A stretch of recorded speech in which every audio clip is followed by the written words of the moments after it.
Fikiria mtu mzima yuko mbele na mtoto yuko nyuma. Yaani ni sawa na kusema mzazi anaenda sokoni, wako na mtoto wake, mtoto anakaa nyuma ya mzazi. Yaani mzazi ametangulia. Mwelekeze hicho kitu kwamba that is bad manner, kwamba ni tabia mbaya kumtanguliza mtu mzima.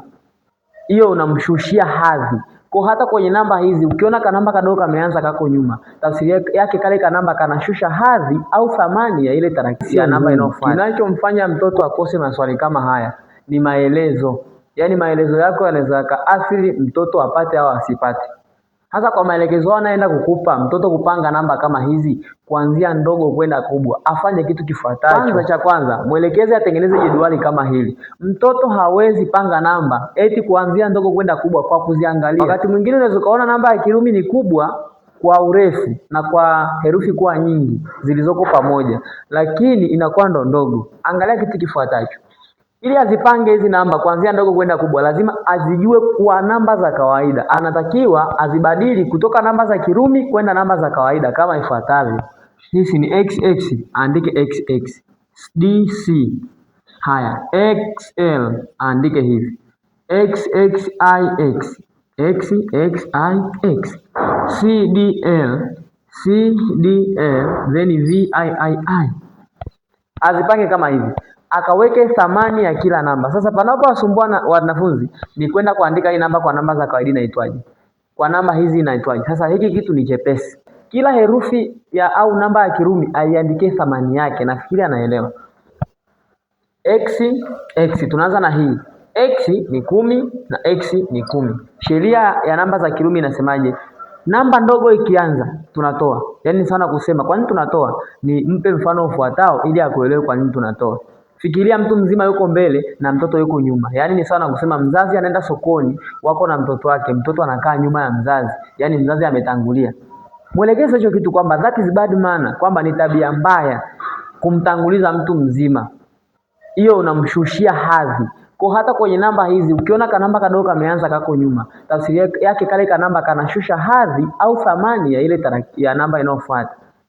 Kwa kama namba zitakuwa sawa, sasa hapa anaweza katangulia yote kwa sababu wako sawa. Kwa mfano kama huyu ni X na ni X. Hakuna mmoja au mwingine aliye mkubwa kuliko mwenzake. Kwa hapa tunawajumlisha.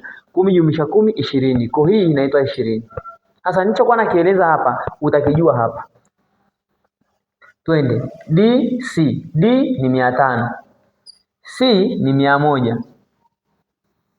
Mtu mzima akianza mtoto karudi akawa nyuma, maana yake yule mtoto anampunguzia heshima au thamani ya yule mtu.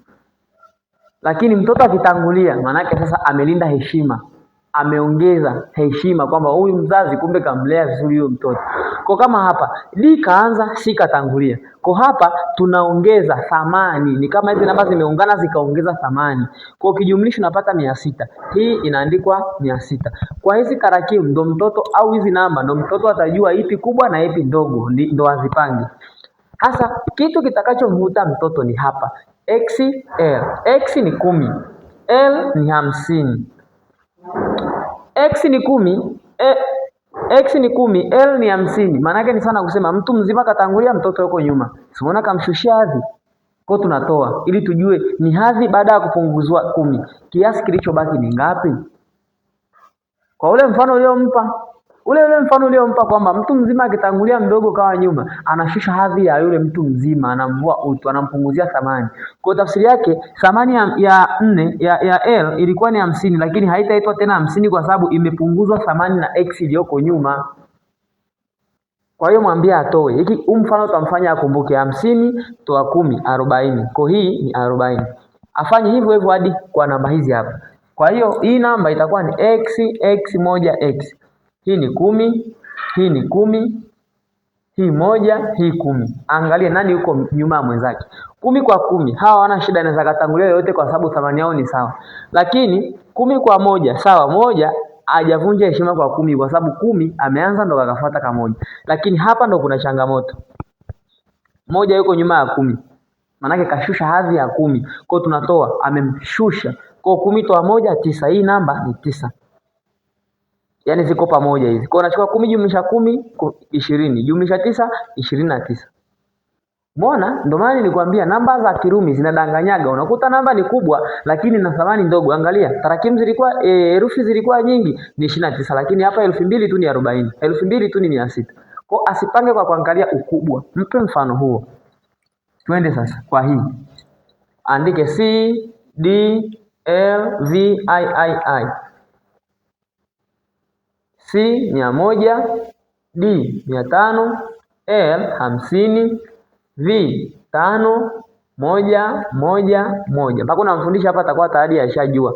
Yaani mpaka unamwambia apange, si utakuwa umeshamfundisha namba za Kirumi? Yes. Hivi. Tunaanza sasa. 100 akamtanguliza 500. Hiyo ni heshima mbaya. Manake huyu kampunguzia thamani hii huyu hapa. Mwambie atoe. Kwa hiyo hizi namba zilizo hapa manake ziko pamoja. Ni sana kuchukua 500 toa 100. Utapata 400. Hawa manake wana thamani ya 400. Huyu kampunguzia thamani ya 100. Haya. Huu ni 50, 5 yuko mbele ya 50. Sawa? Kitu kizuri. 1 yuko mbele. Na kwa ujumla hapa hakuna mwingine aliyeko nyuma. Kwa hao unawajumlisha. Ambao utachukua 50 jumlisha 5 55 jumlisha 1 56 jumlisha 1 57 jumlisha 1 58. Kwa hapa utapata 58 lakini hapa tumepata 400. Kwa ukijumlisha hapa 400 jumlisha 58 utapata 458. Panga namba zifuatazo kuanzia ndogo kwenda kubwa. Sasa mwambie asipange hizi za chini. Lengo la hizi za chini ni kutuonyesha yupi ni mkubwa na yupi ni mdogo. Hasa kwa sababu tumeshajua yupi ni mkubwa na yupi ni mdogo, aanze kuonyesha, azipe herufi au azipe namba. Yupi ni mdogo kuliko wote? Huyu hapa ni mdogo kuliko wote. Baada ya 20 anafuata 20 na ngapi? 29. Baada ya 29 anafuata 40, atakuwa namba 3. Baada ya 40 anafuata huyu 458, ndo anafuata huyu wa mwisho 600. Aanze kupanga namba 1 20, ambao asiandike 20 sasa. Andike namba ya juu kwa sababu tumeambiwa tuzipange hizi kwa namba za Kirumi vile vile, asipange hizi. Akipanga hizi kakosa kwa sababu hajaambiwa azipange kwa namba za Kiarabu. Ila hizi namba za Kiarabu zimetusaidia kujua thamani ya kila mmoja. Kwa ni kama hii ilikuwa ni njia yetu. Kwa wa kwanza ni 20 ambao ni x, namba 2 ni 29 ambao ni x1 x, namba 3 alikuwa ni 40 ambao ni xl, namba 4 alikuwa ni 458 ambao ni C D L V I I I. Afu na mwisho namba 5 ilikuwa ni DC ambao ni 600. Hapa ndo amepanga kuanzia mdogo kwenda mkubwa. Je, maswali kama haya atakosa? Sheria ni ule mfano uliompa. Ndogo ikianza tunatoa kwa sababu imepunguza heshima, imemshusha hadhi. Ndogo ikisonga mbele inamuongezea heshima. Kwa kama ndogo ilikuwa inaheshimiwa kidogo, itaheshimiwa zaidi kwamba huyu umemlea vizuri, ametangulia. Safi.